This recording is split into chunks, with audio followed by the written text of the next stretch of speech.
Quando um casamento acaba, quem são as vítimas? Será que existe um vilão no casamento? Será que aquele que traiu, que foi embora, seria esse o vilão e aquele que foi abandonado seria a vítima? Quem são as vítimas da separação?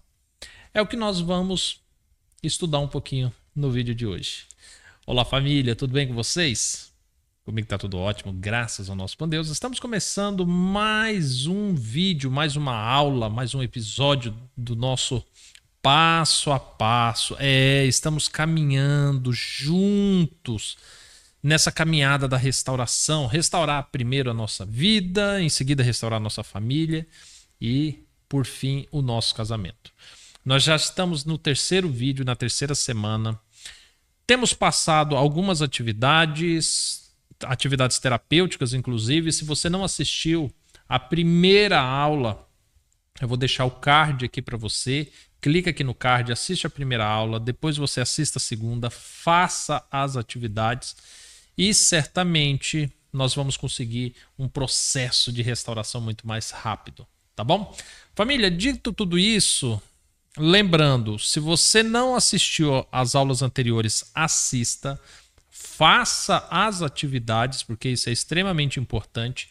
E hoje nós vamos dar sequência, hoje nós vamos falar um pouquinho sobre um tema bem complicado, mas extremamente necessário que você compreenda para o processo da sua restauração, da restauração do seu casamento também, tá bom?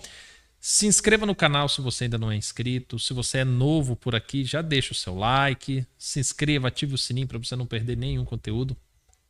E se você puder se tornar membro, isso vai ajudar, hein? Nossa, isso vai ajudar demais. Vamos começar a nossa aula de hoje, a nossa sessão terapêutica. Deixa eu projetar aqui a nosso ambiente de aula. Pronto, estamos começando nesse momento então a nossa terceira aula, a nossa terceira sessão. Hoje vamos falar um pouquinho sobre as vítimas da separação. O texto, a frase que nos motiva a fazer essa aula é justamente a seguinte: Diego, já faz um ano e até hoje eu não acredito que ele fez isso com o nosso casamento. O sentimento de ser vítima. E sabe, antes que você pense assim, Diego, você vai falar mal das pessoas que se vitimizam? Não é nada disso. Realmente existem vítimas no casamento. Só que dentro da nossa cabeça é interessante como, com o passar do tempo, na verdade eu queria culpar Hollywood, mas não dá para culpar Hollywood. Na verdade o problema é muito antes de Hollywood. Eu vejo que Hollywood potencializou, mas é muito anterior a isso. Quando você pega o primeiro pecado de Adão e de Eva, quando Deus aparece no jardim, eles começam a se vitimizar. Ninguém foi responsável por nada. Você já observou a história? Adão fala assim, Senhor, eu pequei, mas foi a mulher que o Senhor fez que me fez comer do fruto. Quando Deus olha e fala assim, não, então tá bom, então a culpada foi Eva. Eva, o que você fez? Senhor, eu comi do fruto, mas a serpente que o Senhor fez me fez comer. Pronto, então ninguém é culpado. Todos são vítimas desse primeiro cenário. E com o passar do tempo nós aprendemos isso. Quando eu falei que eu queria culpar Hollywood, mas não tem como, porque na verdade esse pensamento de se vitimizar e sempre ter um vilão na história, e o vilão sempre ser o outro, Hollywood potencializou isso com as suas histórias. Nas histórias que você assiste em qualquer filme, em qualquer série, novela, sempre é assim. Para você ter uma vítima, você precisa de um vilão. E dentro do casamento, muitas das vezes nós fazemos isso. Meu casamento acabou, eu estou sofrendo, logo eu sou a vítima e o outro é o vilão. De repente eu começo a olhar para o outro que um dia eu tanto amei e fiz juras de fidelidade, de amor, de companheirismo, e hoje eu tenho raiva daquela pessoa. Hoje eu tenho medo daquela pessoa. Hoje eu me afasto daquela pessoa. Só que essa leitura que nós fazemos, nós precisamos de alguns ajustes, porque ela não é 100% verdade. Hoje, na aula de hoje, você vai aprender a identificar quem são as vítimas de uma separação. Quando um casamento acaba, quem de fato foi lesado, quem foi vítima dessa separação e quem foi o vilão dessa separação. E eu tenho certeza que você vai se surpreender. Uma coisa que nós precisamos entender: um casamento não se destrói sozinho. Gente, vamos entender isso daqui, porque isso daqui é muito importante. Quando nós falamos que um casamento não se destrói sozinho, no dia que você se tornou uma só carne com o seu marido, com a sua esposa, o casamento torna-se agora uma unidade. E se tornando unidade, que é composta por dois indivíduos, nós temos o mesmo poder de ação e reação distribuído entre as partes. É uma engenharia perfeita o casamento. E nós temos Deus como um terceiro elemento que faz essa equação funcionar. Então, o que acontece? A partir do momento em que um casamento é constituído, a partir do momento que ele é constituído, os dois se tornam responsáveis pelo casamento, a instituição casamento, os dois. Tem uma coisa que eu acho interessante. Às vezes eu converso com casais quando eu faço sessões individuais e muitos dizem assim: sabe, Diego, eu entendi que no meu casamento a culpa foi 50-50. Meu marido errou 50%, eu errei 50%. Minha esposa errou 50% e eu 50%. Temos uns que são até mais generosos e dizem assim: olha, a minha culpa foi 60% e o do meu cônjuge 40%. Dentro da matemática que a Bíblia ensina de casamento, eu digo que essa equação está errada. E eu vou explicar o que seria a equação correta. Se um casamento acaba, não existe 50% e 50%. Se o seu casamento acabou, a culpa é 100% sua e 100% do seu marido, da sua esposa. 100%. Isso significa que se o seu casamento acabou, você é responsável sim por isso.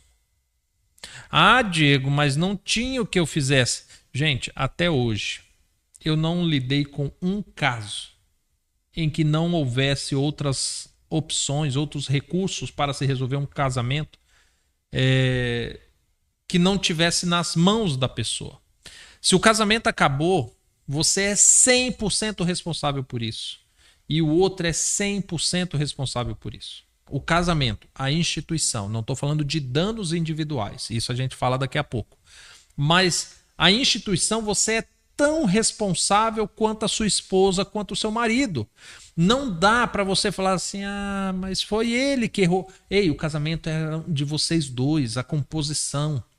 Então, ambos deveriam se responsabilizar pelo casamento, ambos deveriam se preocupar com o casamento, e um casamento não acaba sozinho. Não faz isso. É impossível. Se aí de repente a esposa diz assim: ah, mas meu marido estava distante. Você já percebeu que a distância do seu marido para você é a mesma de você para ele? Você já percebeu que a distância de Goiânia para São Paulo é a mesma distância de São Paulo para Goiânia? Quando você fala assim: ah, meu marido está distante, significa que você também estava distante e você não caminhou na direção dele. Quando você fala assim: ah, meu marido estava distante, porque de uma certa forma você esperava que ele viesse até você e você não foi. Quando outros dizem assim: ah, porque meu marido ele está me traindo, certo? Isso é um problema não do seu marido, é um problema do seu casamento. Como é que você está lidando com a questão de um adultério dentro do seu casamento? Qual está sendo o problema? O que o seu marido não está encontrando dentro de casa que ele está buscando lá fora? O casamento é seu. Você é tão responsável quanto pelo seu casamento. Isso é simples, é uma matemática que a Bíblia nos ensina. Quando Deus une duas pessoas, elas se tornam uma. Essa instituição casamento é uma unidade e você é responsável por ela. Não dá para você... Gente, e eu tô conversando aqui, não é para culpar ninguém, eu não quero colocar farda em ninguém. Eu quero preparar você para uma restauração. E eu só tô querendo mostrar para você que o tempo que você gasta, que você desperdiça, a energia que você desperdiça culpando o outro, só vai atrasar ainda mais a sua restauração. Então você começar a desenvolver esse pensamento de, nossa, se ele não tivesse feito isso, não é por aí o caminho. O casamento é uma unidade. Os dois são 100% responsáveis. Sabe por que isso é interessante? Porque em algum determinado momento, essa história dos 50%, ela é muito perigosa, porque na história dos 50%, você pensa assim, eu já fiz isso, agora é a vez do meu marido fazer alguma coisa. E se ele não fazer, eu também não vou fazer. Se ele não fizer, eu não faço. Porque eu já fiz os meus 50%, deixa ele fazer os 50% dele. Não é assim que funciona. Os dois são responsáveis por fazer 100%. Seu marido está distante de você, você não tem que ficar distante dele, você tem que ir para próximo dele. Sua esposa está triste, isso não é problema dela, você tem que cuidar do coraçãozinho dela. Seu marido não está fazendo os 50% dele, você tem que fazer. Porque vai chegar um momento que você não vai dar conta de fazer e ele vai ter que fazer a sua parte. Então entenda que casamento é 100%. Isso é tão interessante porque assim, ao longo da vida, sempre vai ter um dos cônjuges que vão estar mais sobrecarregados do que o outro. Isso é incrível. Há momentos da vida em que a mulher ela está um pouco cansada dos conflitos, da crise, talvez passando por uma crise pessoal, existencial, e aí o marido tem que segurar as pontas. Em outro momento, é o marido que não está legal, que perde um emprego, vem uma doença, e aí a esposa tem que segurar as pontas. Mas não dá para você olhar e ficar nessa divisão de 50% a 50%. Isso não existe para o casamento. Isso é uma ideologia que aplica no mundo dos negócios, em sociedade, no mundo esportivo. Tudo isso funciona. No casamento isso não funciona. Você é 100% responsável pelo seu casamento. Seu casamento acabou? Então você é responsável por isso. Diego, mas e a questão da vítima? Calma, que daqui a pouco nós vamos falar das vítimas, tá? Daqui a pouquinho. Uma outra coisa que nós precisamos entender, e que eu já pincelei um pouquinho, é que a separação ela é um desastre construído aos poucos. Ninguém, absolutamente ninguém, e nenhum casamento acaba da noite para o dia. Não existe. É impossível. Não existe. Toda separação ela é construída. Você construiu o seu casamento, você construiu a sua união e você também constrói a sua separação. A separação ela é alimentada a cada dia. A separação ela é alimentada quando existem ameaças. Porque você vai ver. Se um dia eu não estiver aqui. Porque eu estou cansando de você. Isso vai sendo construído a cada dia. Cada situação. Ou seja, nós vamos construindo a separação. De repente você olha para o seu marido ou para sua esposa que simplesmente apertou o botão que demoliu toda a casa, que implodiu toda a casa ou explodiu toda a casa. Em alguns casos é assim. E aí você fala que absurdo, ele apertou o botão. Mas você ajudou ele a distribuir os explosivos pela casa. Você também deu uma retada nas colunas, nos pilares. Isso aconteceu ao longo do tempo. Foi perdão que não foi concedido, foi um abraço que não foi dado, foi um beijo que foi negado. Isso foi acontecendo ao longo do tempo. De repente, como um dos dois, e sempre vai haver um dos dois que vai chegar e falar assim, ó, chega, e derruba tudo. Ah, tá vendo? Aquele ali foi o culpado. Aquela ali foi a culpada. Mas não percebe que a casa foi sendo destruída ao longo dos dias, ao longo dos meses. Então, para de ficar olhando para o último episódio do seu casamento, achando que o problema é aquilo ali. Tem muita gente que fala assim, né? Para mim, falou, Diego, meu casamento acabou porque nós brigamos e eu falei pro meu marido que ele é igualzinho o pai dele. Ah, aquilo foi a gota d'água e ele foi embora e ele nunca mais vai me perdoar. Mesmo? Você acha que seu casamento acabou por isso? Ah, Diego, eu falei pra minha mulher que ela é pior do que a mãe dela. Mesmo? Você acha que por isso que o seu casamento acabou? Você acha que toda discussão, todo o desgaste, toda a falta de respeito, a falta de carinho, o afastamento, isso não foi responsável por acabar com o seu casamento? Você acha que uma discussão, uma ofensa foi o suficiente? Não foi. Então a gente precisa parar de ficar olhando para o último episódio como se o nosso casamento fosse uma série. A gente tem que parar de olhar para o último episódio e achar, não, meu casamento acabou por causa disso. Ó. Porque não foi por causa daquilo que seu casamento acabou. Existe toda uma construção. Existem coisas que foram acontecendo ao longo do tempo. E você precisa compreender isso. Porque enquanto você ficar olhando para o último episódio, você esquece toda uma história que foi construída. E para restaurar o seu casamento, para se restaurar, você precisa enxergar como um todo. E não apenas aquele último episódio. E quando eu falo de destruição, uma coisa importante. Você precisa entender que todo casamento, presta atenção nisso que eu vou dizer. Isso daqui, ó, é para você que talvez pense assim, poxa, eu queria ter um ministério, eu queria fazer algo para ajudar as pessoas. Com isso aqui que eu vou te falar, você pode começar um ministério amanhã. Presta atenção nisso. Todo casamento é predestinado ao fracasso. Naturalmente. Eu vou explicar o que é isso. Em Mateus 19, Jesus ele conversa com os fariseus sobre a lei do divórcio. Aquela lei que Moisés fez e que Jesus endossou aquela lei, deixando bem claro que não poderia haver separação se não fosse nos termos daquela lei. E que deste modo homem e mulher deveriam viver juntos até a morte. Gente, até a morte é muito tempo. É muito tempo. Oh, como é tempo.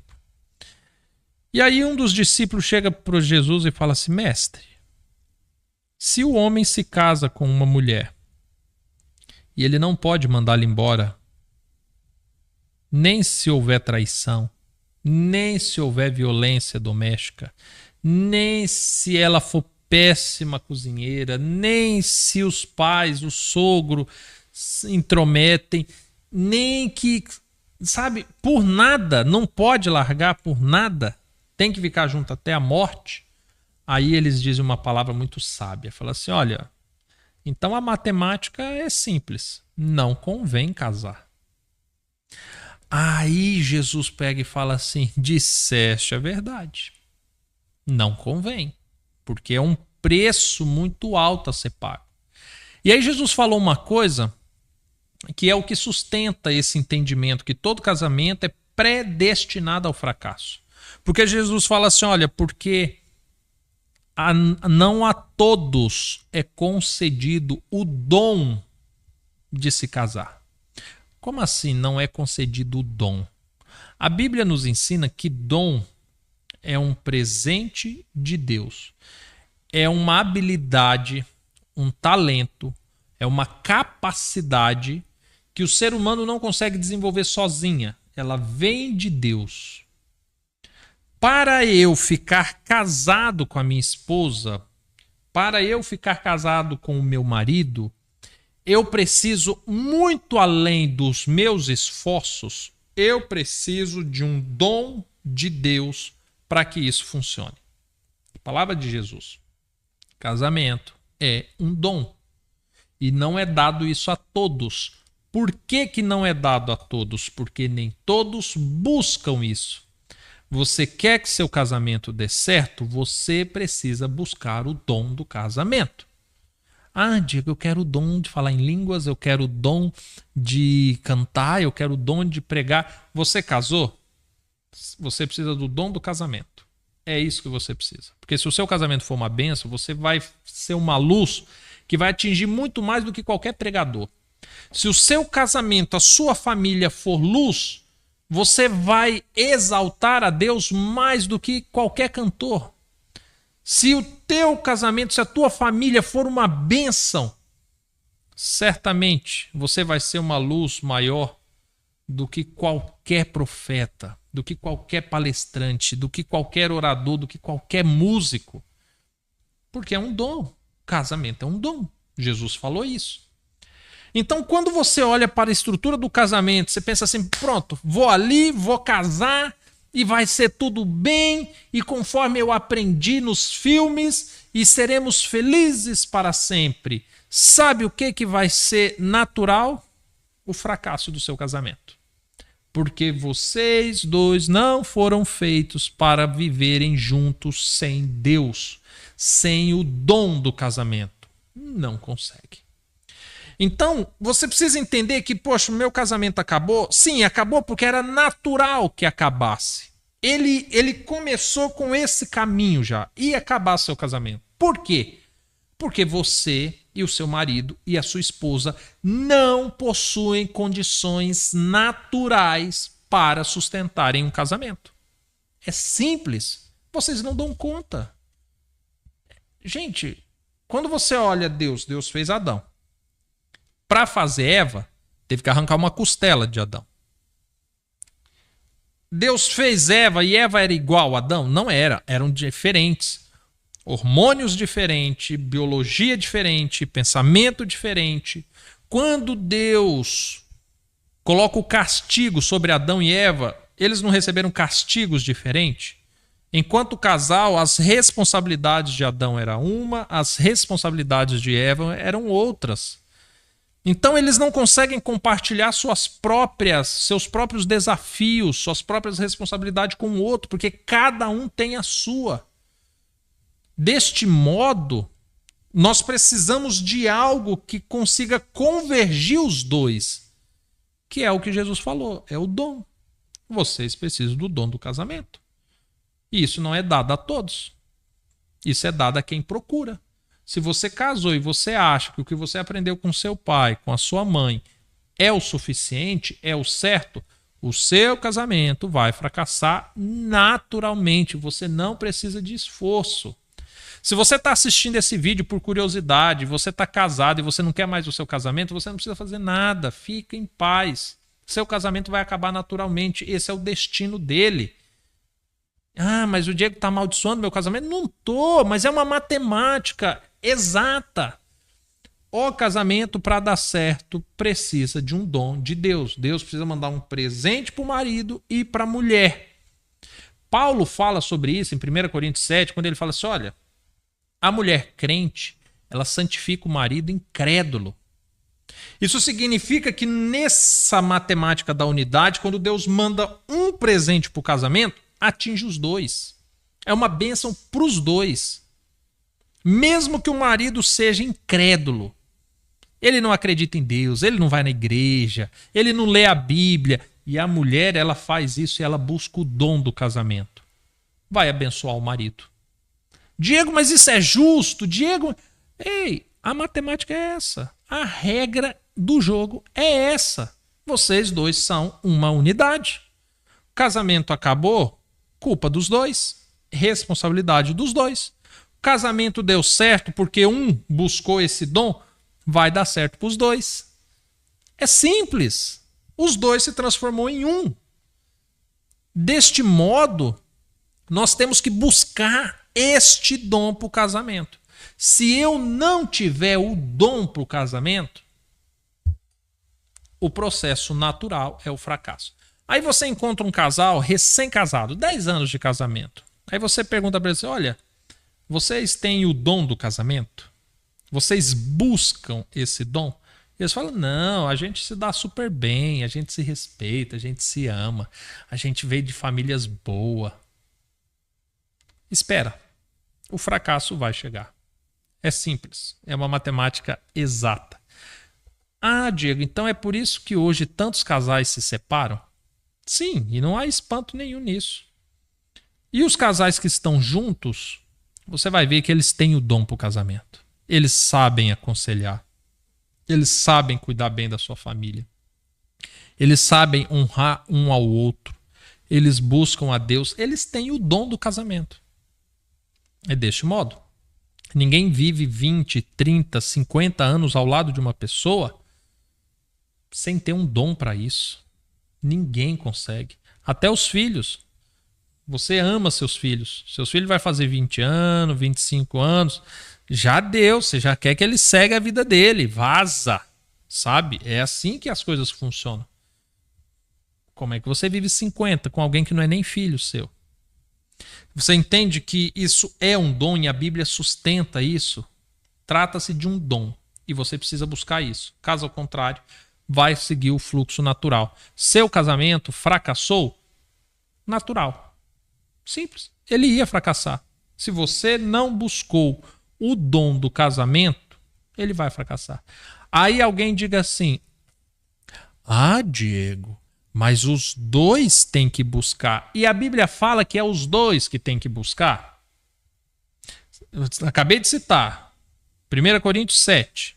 Vai lá para 1 Pedro, capítulo 3. Se você não quiser ouvir o que Paulo diz, lê o que Pedro diz.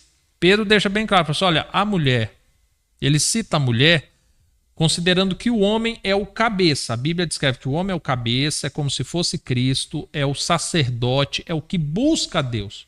Então, quando a Bíblia cita da importância da mulher, é porque se o homem não está cumprindo o papel o qual foi destinado, a mulher pode cumprir esse papel. E lá ele fala assim que a mulher que se santifica, que busca a Deus, que busca esse dom, ela ganha o marido sem nenhuma palavra. Ela não precisa nem falar. Então essa conversa de, mas são os dois que tem que buscar. Ah, Diego, eu buscava, mas minha esposa não buscava. Conversa. Eu hoje, com a experiência que eu tenho, com a quantidade de casamentos que eu já vi, com a quantidade de restaurações que eu já trabalhei, eu não caio nessa conversa. Se você um dia fazer um agendamento de videochamada comigo e você falar assim, sabe, Diego, eu busquei muito a Deus, eu buscava a Deus e meu marido não buscava, eu vou falar, mentira. Se você falar assim, olha, Diego, eu era o sacerdote, eu zelava da minha casa e mesmo assim a minha esposa foi embora, eu vou falar, mentira. Mentira, porque a Bíblia me ensina o contrário disso. A Bíblia ensina que se o homem chegar até Deus, a sua mulher vai ser alcançada. Se a mulher buscar e chegar até Deus, o seu marido vai ser alcançado. É o que a Bíblia me ensina. Isso me dá muita segurança, me dá garantias nesse processo de restauração. Que não importa se o marido ou a esposa não está querendo saber de Deus agora, se eu buscar, isso vai alcançá-lo. Isso vai alcançá-la. Então, essa conversa de, eu buscava, mas ele não, o importante é os dois. Ei, biblicamente isso não existe. Isso não existe. A matemática pro casamento é diferente da matemática para uma sociedade, para um time. Aí tem alguns que podem falar, não, Diego, o casamento é igual futebol. Todo mundo tem que fazer o seu papel, tem que ir tocando a bola. Ei, casamento não é futebol. Casamento não é esporte. A matemática do casamento é diferente. E a Bíblia é clara, ela escancara. Fala assim, ei, vocês dois casou, vocês dois são um agora. Ponto final. Agora, vamos a alguns conselhos valiosos. O primeiro conselho é, não se permita sentar na cadeira da vítima. Vamos imaginar um tribunal. Imagina aí na sua cabeça um tribunal. Existe a cadeira da vítima, existe a cadeira do réu. E réu não é em inglês inferno. Não, o réu da legislação brasileira é aquele que está sendo acusado de ter cometido um crime, uma infração, causou dano a alguém, geralmente a vítima. Quando eu falo para você assim que quando o seu casamento acaba, a culpa, a responsabilidade foi 100% sua, ela também foi 100% do seu marido, da sua esposa. Logo, você também é 100% vítima. Mas sabe o que é o pior? Seu marido também é 100% vítima. Sua esposa também é 100% vítima. Consegue viver com isso? Vocês dois são vítima. Porque o que deu errado foi a instituição casamento. Vocês precisavam de um dom para que conseguissem lidar com o casamento, para que conseguissem lidar um com o outro. Vocês não conseguiram fazer isso. Naqueles dias, faltou sabedoria, faltou instrução, faltou humildade. Então, os dois foram responsáveis pelo término do casamento. Deste modo, os dois são vítimas. É simples. Diego, mas não tem como você falar que nós dois somos vítimas, porque foi o meu marido que me traiu. Diego, foi a minha esposa que foi embora. Os dois são vítimas, porque o casamento acabou. Os dois foram vítimas do fracasso do casamento. E lembra que eu te falei? Para de olhar para o último episódio. O último episódio foi que seu marido achou outra mulher. O último episódio foi a sua esposa pegando os filhos e indo embora. Para de olhar para esse último episódio. Fato é que o casamento acabou. Deus deu a garantia que vocês dois são uma só carne até a morte. A partir do momento em que seu marido foi embora, entenda que Deus deu a garantia que se um dia ele fizer a oração pedindo para Deus, Senhor, eu quero ser feliz, Deus vai mandar ele direto para você. Ele te deu essa garantia, porque vocês dois são uma só carne. Até a morte vai ser assim. Se um dia a sua esposa falar, Senhor, eu quero a salvação e eu quero uma família, Deus vai pegar a sua esposa e vai levar ela de volta para você. É uma garantia, porque vocês dois são uma só carne. Então, enquanto isso não acontecer, todos os envolvidos são vítimas. Você é vítima, seu marido é vítima, sua esposa é vítima, seus filhos são vítimas. Ah, Diego, mas meus sogros foram responsáveis pelo término do meu casamento. São vítimas também. Todos são vítimas. Porque faltou sabedoria, faltou o dom de Deus, faltou a busca e o pecado criou forma e destruiu um casamento. Todos são vítimas. Só que presta atenção. Todos são vítimas. Outro conselho valioso. Uma avaliação justa ocasiona uma cura mais rápida. Se você sentar na cadeira da vítima, naturalmente você vai buscar a Deus por justiça, por vingança.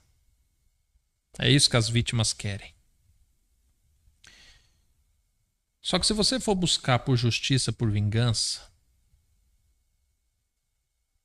Deus ele vai ser justo.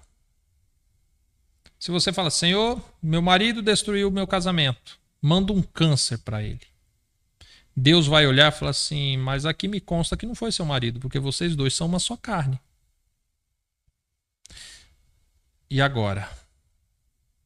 Manda um câncer para ele assim mesmo? Sabendo que pode ser que chegue em mim primeiro? Enquanto eu me assentar na cadeira da vítima, eu vou perder meu tempo querendo justiça, querendo vingança.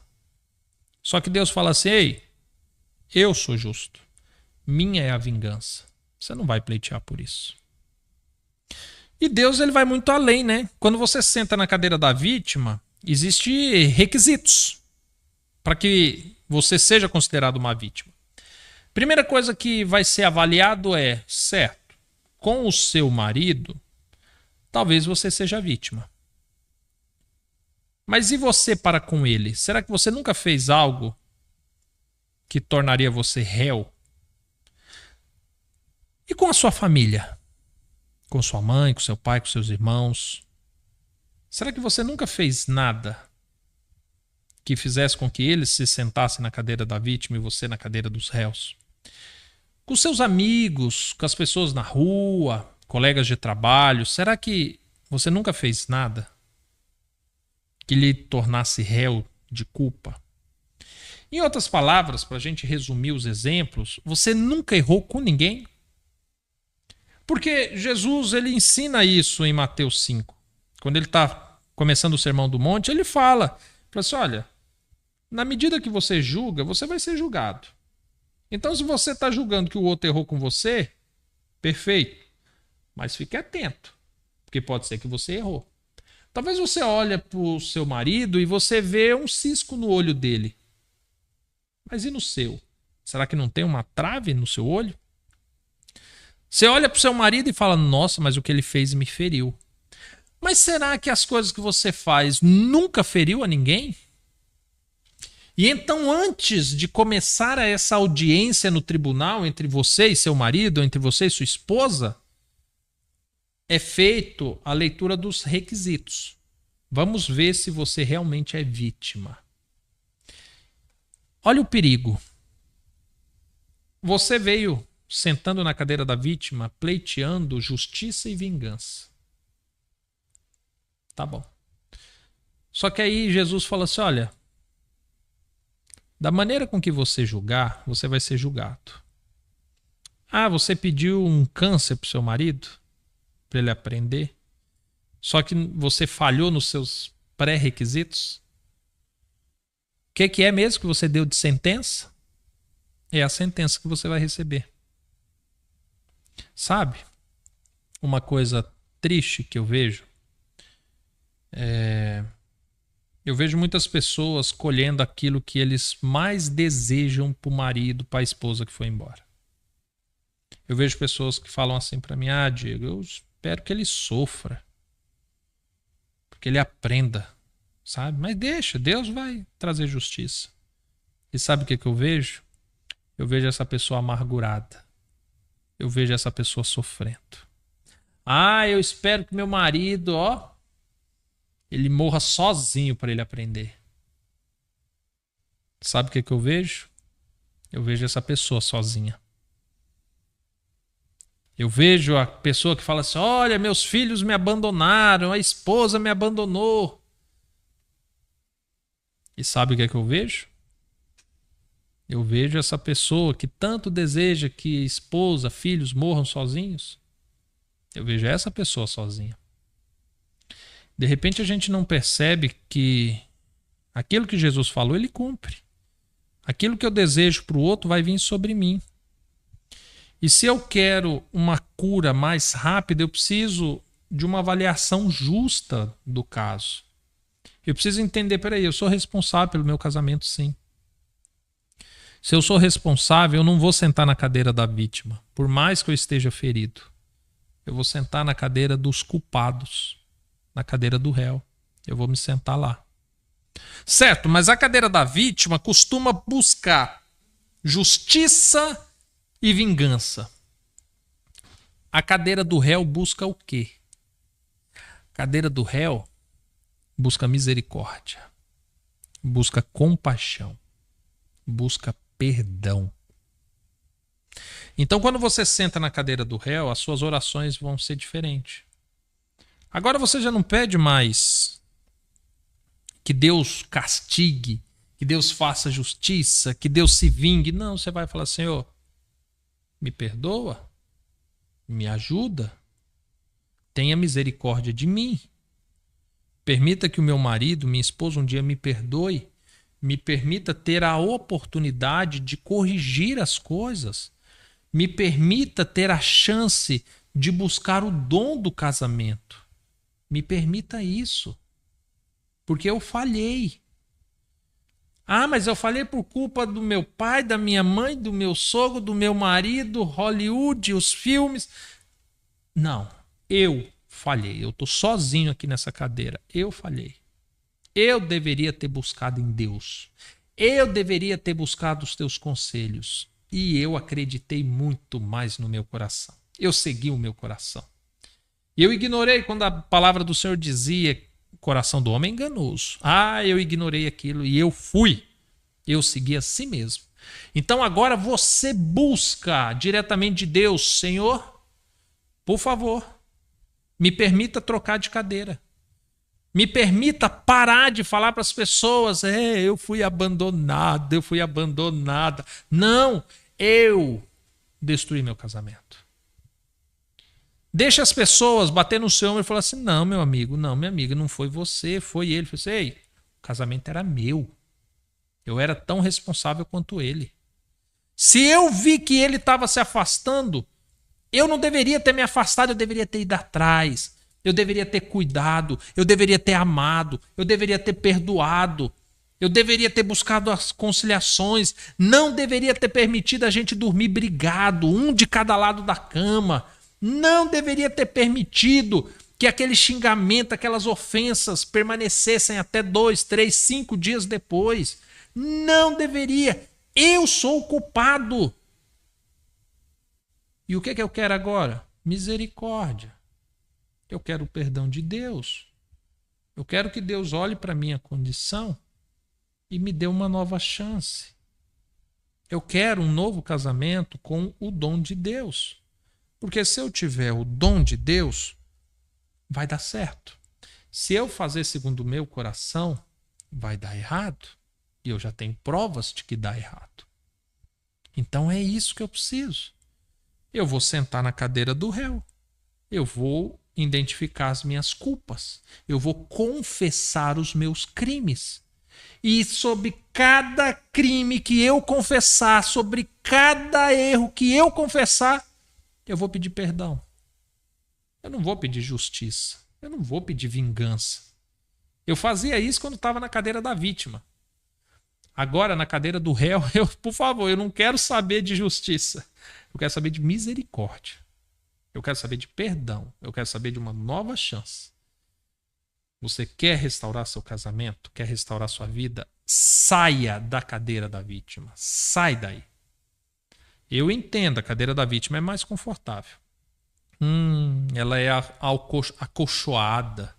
Ela tem aqueles negócios de massagem que fica tremendo nas costas. Vem um massagista e aperta o seu ombro. Quem está na cadeira da vítima recebe suquinho, um chazinho. A cadeira da vítima é uma delícia. Não resolve nada, mas é uma delícia. A cadeira do réu, ela é desconfortável. Ela é incompatível para o seu tamanho. Ela é fria. Sabe por quê? Porque ela não foi feita nem para você. Não é uma cadeira para você. Você senta ali só para você confessar os teus crimes, as tuas falhas, os teus erros. Você confessa. Você pede perdão. E mais do que isso, entenda que se você errou porque era o que você achava que era o certo fazer. As teses de programação neurolinguística defendem o aspecto de que nenhum ser humano erra de propósito. Nenhum ser humano erra de propósito. Todo ser humano erra pensando em acertar. Se você bateu um carro porque estava correndo demais, é porque você queria chegar no momento certo no seu destino. Se você queimou um arroz enquanto fazia o seu almoço, é porque enquanto o arroz fazia, você tentou agilizar o feijão. Todos erram tentando acertar. Ninguém fala assim: bem, agora eu vou errar de propósito. A mente humana não concebe esse feito. Ninguém erra de propósito. Você errou porque você em um momento achou que era o certo.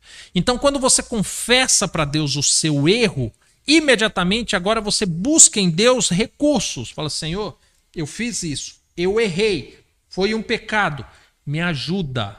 Porque numa próxima vez eu não quero errar de novo. O que eu tenho que fazer que agora é certo? Porque o errado eu sei fazer, eu já fiz.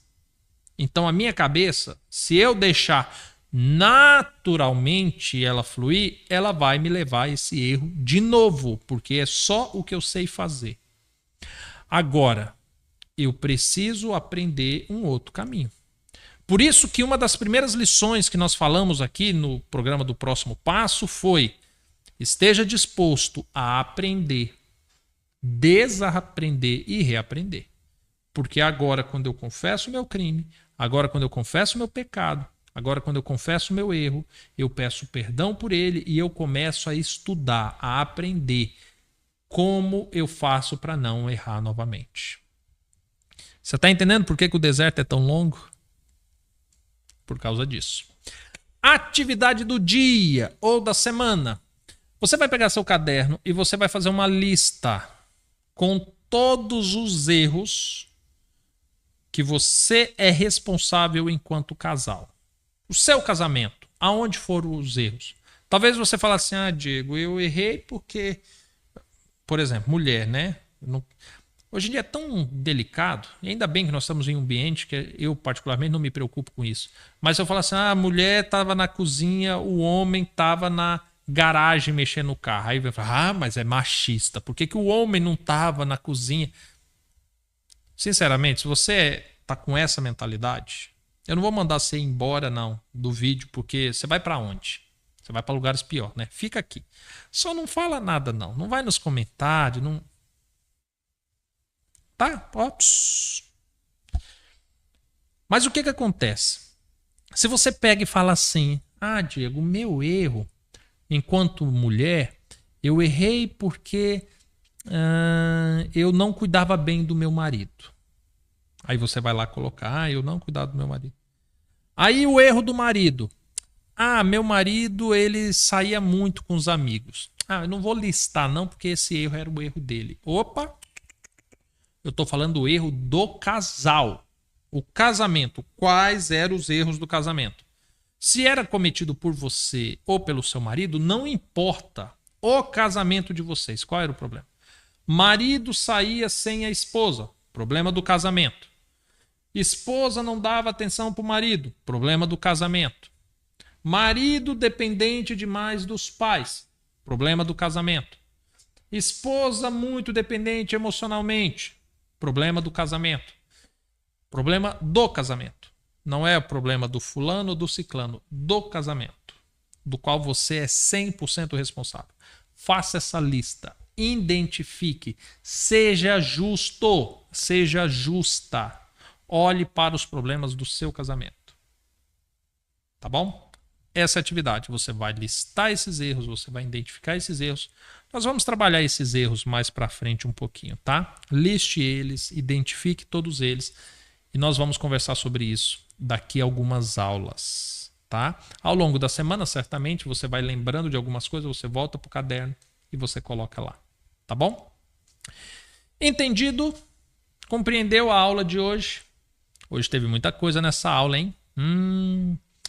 Fala para mim uma coisa. Posso pedir sua ajuda? Você que está aqui o tempo todo. Eu já falei para você. É um baita programa, é uma baita terapia. Não estamos cobrando nada de você. Além da sua disposição, do seu tempo, da sua entrega e do seu testemunho. Isso que eu quero no final desse programa. Que você venha aqui e testemunhe. Fala assim: Diego, ó, meu casamento, minha vida foi restaurada. Isso é o que nós queremos. Mas faz um favor para mim. Vem aqui nos comentários e fala para mim o que mais chamou a sua atenção nessa aula. O que você ouviu nessa aula e você falou assim: rapaz, isso aqui mudou minha vida.